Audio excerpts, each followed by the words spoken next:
Ever since she was a kid, Kalea Hall has aspired to be a writer.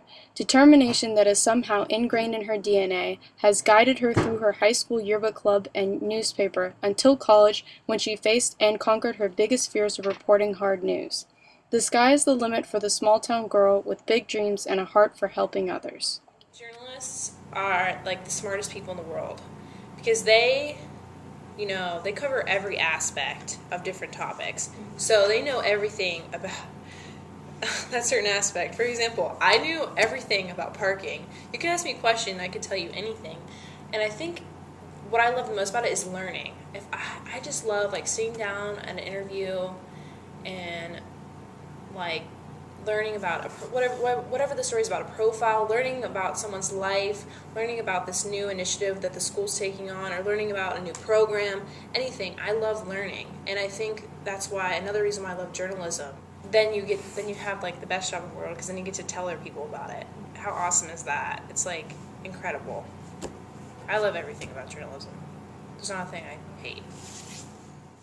At first, starting off as a reporter in college intimidated Kalea, but she worked through it. I was terrified, absolutely terrified. I don't know why I thought like, oh, I can just be a journalist. It's not too bad. No, it's hard. It is hard to go out there and put yourself out there and develop a story through interviewing sources and just randomly calling people and explaining who you are. You have to persevere. You have to, you know what I mean? Like devotion and diligence is the only thing that's ever going to make you a journalist. But my main goal would be to work for Metropolitan Newspaper, and I would love to live in Washington, D.C. and do that. Kalea dedicates her time for Point Park University's school newspaper, The Globe, currently as co-news editor, and is applying to be editor-elect for next semester's edition. You have to be able to work as a team to produce a newspaper weekly, and you have to be able to pitch good stories to writers to follow up on. You have to always constantly keep in contact with writers. Also, in working for The Globe, it showed me how a newspaper works, and it provided me, like, I never really read sports stories, I never really read opinion stories, but now I have to, so now I know how to write them if I need to, and same with, like, features. I was more of a news person, but being in a reporting class and also working for The Globe, I dabbled in both stories, and that made me become a better writer because I had more experience in both realms. In addition to working for The Globe, Kalea has an apprenticeship as a reporter for the Innocence Institute at Point Park University. Working there opened her eyes to the justice system. I got to meet Drew Whitley, who was the first person that we ever exonerated, and he, still to this day, like, I don't even know, I wasn't there. This was like, I was like in middle school when he got out of prison, and he came up to me and shook my hand. He was like, thank you for doing what you're doing, and it was incredible, absolutely incredible. And we've gotten like 17 people, we've returned their convictions, like 17 people. That's amazing. And then that's when I met Bill Mushi, and his influence on me as a writer and as a reporter, I can't even begin to tell you how much I've grown since I first walked in Point Park University. I was shy. I could never have been a journalist walking in here. And Bill is the only person who changed that. Bill's the only person who made me be able to talk to people, who made me not be scared. And I don't know if it's because he yells a lot or it's just like, I don't know, I saw how passionate he was about going after like hardcore news, and that just made me like, oh my gosh, like I want that. I want to be that person. And so he's definitely a role model in my life, like every day. In fact, I just wrote a reference for her because she's one of the best students I've ever had.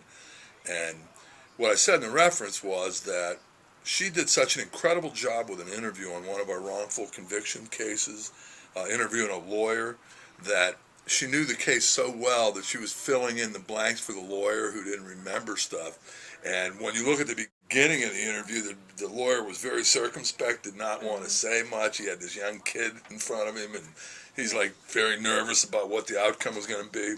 And then as it went along, it shows in the interview, which she transcribed, that she knew so much about the case that the guy became so at ease that he was giving these expansive answers to the questions, which is exactly what I've taught, and it's one of the great successes I've ever had from the point of view of somebody just going from not knowing anything about the criminal justice system to having a great command over it, and also she's done that because she not only has sat here and gone through grassroots cases when we are not even going to touch them, to getting involved in heavy duty wrongful conviction cases where she can handle them by herself in only 3 years, I think it is. She will end up wherever she wants to be, and that's one of the beauties of life when you get command of the written word.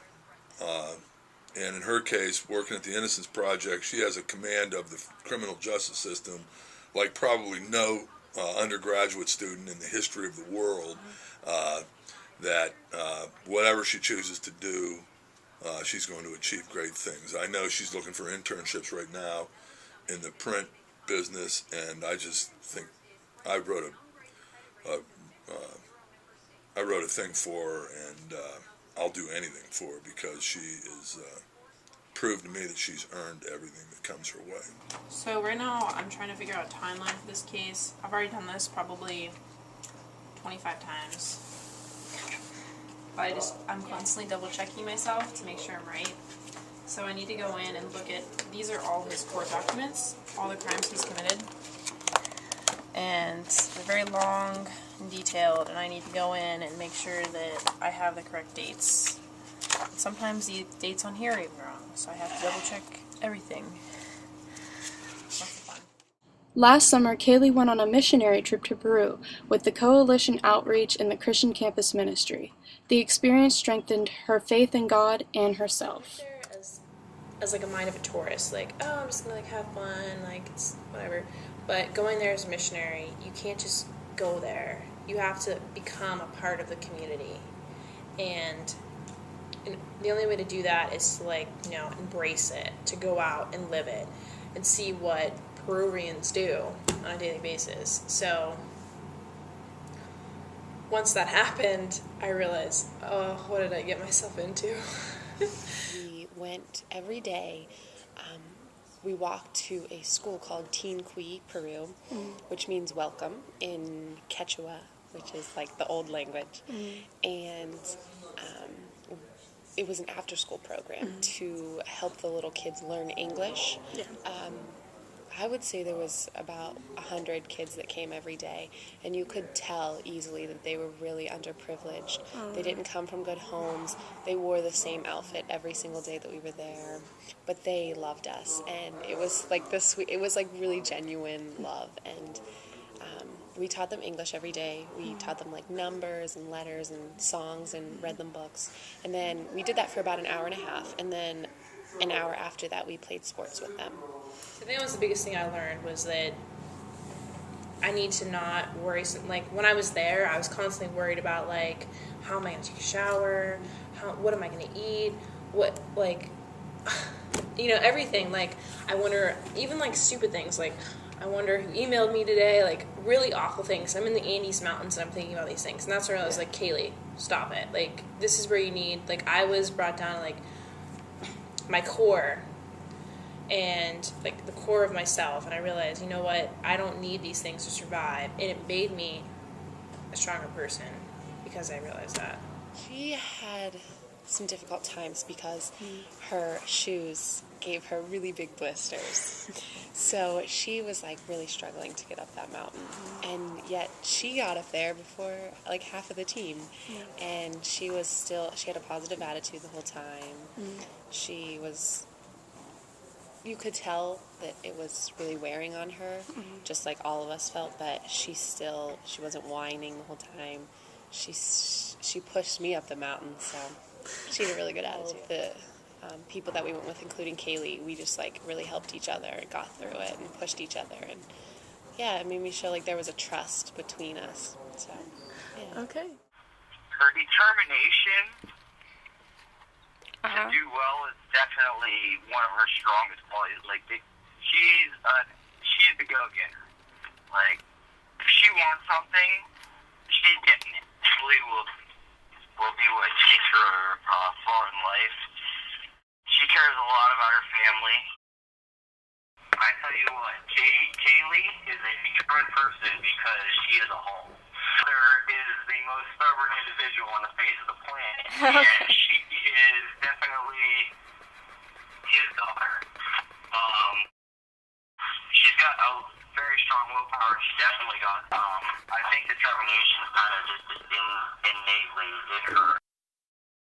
Very proud of her. I just, every time I hear songs that she's another accomplishment, I'm just like, that's my little sister. Another reason why I love journalism is you're constantly busy, and I think that's why I'm so determined. I really want that lifestyle. I want that lifestyle of constantly like doing something. And some people are like, "Wow, you're crazy," but I just love it. I thrive on it. What I think new journalists need to know the most is to not be scared. Don't be scared to go out there and get the interview. And also, it's very important for you to read, and write. That's the only way you're going to enhance your writing skills and your reporting skills, is if you just keep on writing and reading.